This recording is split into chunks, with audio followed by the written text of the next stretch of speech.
එකෙන් කතා කරන්නේ පිග්මන්ටේෂන් ගැන. ඉතින් ඔයාගේ මූණේ ඩාර්ක් ස්පොට්ස් නැත්නම් ඇක්නි මාක්ස් ඒ වගේම නැත්නම් අන්ඉවන් ස්කින් ටෝන් එකක් තියෙන කෙනෙක් නම් මේ වීඩියෝ එක ඔයාට. ඉතින් මේ වෙනකොට පිග්මන්ටේෂන් ගැන ගොඩාක් කතා වෙන මාතෘකාවක් පිග්මන්ටේෂන් කියලා කියන්නේ. ඉතින් ඇත්තටම මේකට හේතුව තමයි ගොඩක් අයට පිග්මන්ටේෂන් කියන්නේ මොකක්ද කියන එක ගැන අවබෝධයක් නැහැ සහ ඒක පිග්මන්ටේෂන් එකක් ආවොත් ඒක වළක්ව ගන්න මොනවද කරන්නේ නැත්නම් අඩු කර ගන්න මොනවද කරන්නේ පිග්මන්ටේෂන් එකක් එන එක වළක්ව ගන්න මොනවද අපිට කරන්න පුළුවන් ඒ වගේ දේවල් ගැන අවබෝධයක් නැති හින්දා තමයි මේක මෙච්චර ලොකු මාතෘකාවක් සහ ගොඩක් අයට මේක ප්‍රශ්නෙට මුහුණ දෙන්න වෙලා තියෙන්නේ. ඉතින් අපි බලමු පිග්මන්ටේෂන් ගැන සම්පූර්ණ විස්තරයක් මේ වීඩියෝ එකේ. ඉතින් මුලින්ම බලමු අපි පිග්මන්ටේෂන් එකක් කියන්නේ මොකක්ද කියලා. පිග්මන්ටේෂන් එකක් කියන්නේ ගොඩාක් සරලව කියනවා නම් අපේ ස්කින් එකේ කොටස් කීපයක් ඩාර්ක් වෙලා පේන එකට නැත්නම් තැන් කීපයක් හරි එක තැනක් හරි ඩාර්ක් වෙලා පේන එකට තමයි අපි පිග්මන්ටේෂන් එකක් කියලා කියන්නේ. ඉතින් මේකට හේතුව තමයි මෙලනින් කියන පිග්මන්ට් එක වැඩිපුර ප්‍රොඩියුස් කරන එක. පිග්මන්ටේෂන් එක කියන එක විදි කීපයකට ඔයාලට පේන්න පුළුවන්. ඩාර්ක් ස්පොට්ස් වගේ නැත්නම් ඇක්නි මාක් එකක් විදිහට නැත්නම් අන්ಈවන් ස්කින් ටෝන් එකක්, ස්කින් එකේ පැචස් වගේ මේ ක්‍රම කීපයටම ඔයාලට විදි කීපයකටම ඔයාලට පේන්න පුළුවන් පිග්මන්ටේෂන් එකක් කියන එක. හරි. දැන් අපි බලමු පිග්මන්ටේෂන් ටයිප්ස් මොනවද කියලා.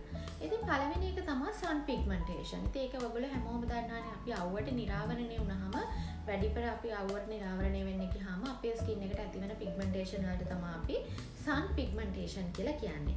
ඉතින් ඊළඟට ඇක්නි මාක්ස් නිසා ඇතිවෙන පිග්මන්ටේෂන් වලට අපි කියනවා පෝස්ට් ඇක්නි මාක්ස් කියලා කියනවා. ඉතින් මේ ඇක්නි ඇති වුණාට පස්සේ ඔයා ඒ ඇක්නි හොඳ කඩුගොත් හරි නැත්නම් ඒ පිම්පල්ස් තුවාල කරොත් හරි ඇතිවෙන ඊට පස්සේ ඇතිවෙන මාක් එකට තමයි අපි මේ ඇක්නි මාක්ස් කියලා කියන්නේ ඇක්නි පිග්මන්ටේෂන් කියලා කියන්නේ. ඉතින් ඊළඟ පිග්මන්ටේෂන් වර්ගය තමයි මෙලස්මා තත්ත්වය. ඉතින් මෙලස්මා කියලා කියන්නේ ඇත්තටම හෝමෝනල් ඉම්බැලන්ස් එකක් හින්දා හෝමෝන් චේන්ජස් නිසා අපේ ස්කින් එකට ඇතිවෙන තත්ත්වයකට තමයි මෙලස්මා කියලා කියන්නේ. ගොඩාක් ප්‍රෙග්නන්සි කාලෙදී ප්‍රෙග්නන්සි එකේදී මේ තත්ත්වය ඇති වෙන්න පුළුවන්. ඒ වගේම ඔයා මොන හරි පිල්ස් යූස් කරනවා නම් මේ මෙලස්මා කියන තත්ත්වය ඇති වෙන්න පුළුවන්. ඉතින් මෙන්න මේ කියන හේතු නිසා ඔයාට පිග්මන්ටේෂන් ඇති වෙන්න පුළුවන්. ඉතින් ඒ හේතු තමයි සන් එක්ස්පෝෂර් එක වැඩි වුණාම ඔයාගේ ස්කින් එකේ පිග්මන්ටේෂන් ඇති වෙන්න පුළුවන්. ඇක්නි ඇති වෙලා ඇති ඉතුරු වෙන මාක්ස් වලින් ඔයාට පිග්මන්ටේෂන් එක එන්න පුළුවන්. ඒ වගේම තමයි ඔයාගේ ස්කින් එකට ගැලපෙන ප්‍රොඩක්ට් එක තෝරගත්තේ නැත්නම් ඒත් ඔයාට පිග්මන්ටේෂන් ඇති වෙන්න පුළුවන්. සහ අනිත් එක තමයි හෝමෝනල් ඉම්බැලන්ස් එකක් සහ හෝමෝන් චේන්ජස් නිසා ඔයාට පිග්මන්ටේෂන් ඇති වෙන්න පුළුවන්. ඒ වගේම තමයි ඔයා සන්ස්ක්‍රීන් එක ස්කිප් කරනවා නම් සන්ස්ක්‍රීන් එකක් යූස් කරන්නේ නැත්නම් ඉතින් ඒකත් හේතුවක් වෙන්න පුළුවන් පිග්මන්ටේෂන් නැති වෙන්න. ඉතින් මේ හේතු ටිකෙනුත් මේන් රීසන් එක තමයි සන් ප්‍රොටෙක්ෂන් එකක් යූස් කරන්නේ නැති එක පිග්මන්ටේෂන් වලට බලපාන. දැන් අපි බලමු පිග්මන්ටේෂන් වලට කොහොමද ට්‍රීට් කරන්න කියලා. ඉතින් ඔයාට SPF 50ට වඩා වැඩි සන් ප්‍රොටෙක්ෂන් එකක් යූස් කරන්න පුළුවන්.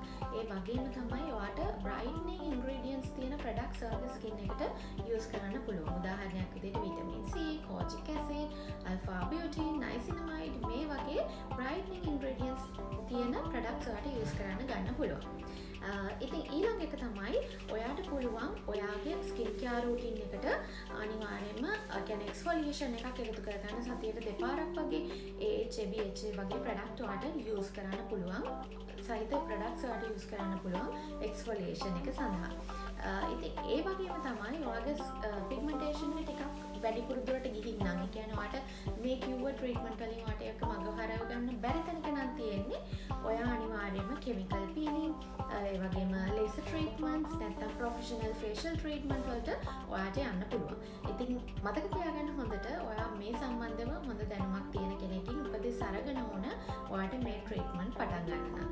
දැන් අපි බලමු පිග්මන්ටේෂන් තත්ත්වයක් ඇති වුණාම මේක වළක්ව ගන්න මොනවද කරන්න ඕනේ කියලා. ඉතින් පළවෙනි දේ තමයි ඔයා SPF 50ට වඩා වැඩි සන් ප්‍රොටෙක්ෂන් එකක් යූස් කරන එක අනිවාර්යයි. ඒ වගේම තමයි ඔයාගේ ඇක්නි ඇවිල්ලා තියෙනවා නම් පිම්පල්ස් ඇවිල්ලා තියෙනවා නම් ස්ක්වීස් කරන එක සම්පූර්ණයෙන් ඔයා නවත්තන්න ඕනේ. ඒ වගේම තමයි ඔයා harsh products ඔයාගේ ස්කින් කෙයාර් රූටින් එකට එකතු කරගෙන තියෙනවා නම් අද ඉඳලා ඒ products යූස් කරන එකත් ඔයා නවත්තන්න ඕනේ. ඉතින් ඒ වගේම තමයි ඔයා එක රැයකින් මේ සම්බන්ධයෙන් රිසල්ට්ස් බලාපොරොත්තු වෙනවා නම් පිග්මන්ටේෂන් හොඳ වෙයි කියලා බලාපොරොත්තු වෙනවා නම් ඒකත් සම්පූර්ණයෙන්ම අතහැර ගන්න ඕනේ. මොකද පිග්මන්ටේෂන් වගේ තත්ත්වයකට අනිවාර්යයෙන්ම කන්සිස්ටන්සි ට්‍රීට්මන්ට් කරන එක ගොඩාක් වැදගත් වෙනවා. ඉතින් මං හිතනවා පිග්මන්ටේෂන් සම්බන්ධයෙන් තිබ්බ ගොඩාක් ප්‍රශ්නවලට මේ වීඩියෝ එකෙන් ඔයාලට උත්තර හම්බ වෙන්නේ නැති කියලා. ඉතින් මේ වගේ ගොඩක් වැදගත් වෙන වීඩියෝ එකක් අරගෙන ඉක්මනටම ආයෙ එන්නම්.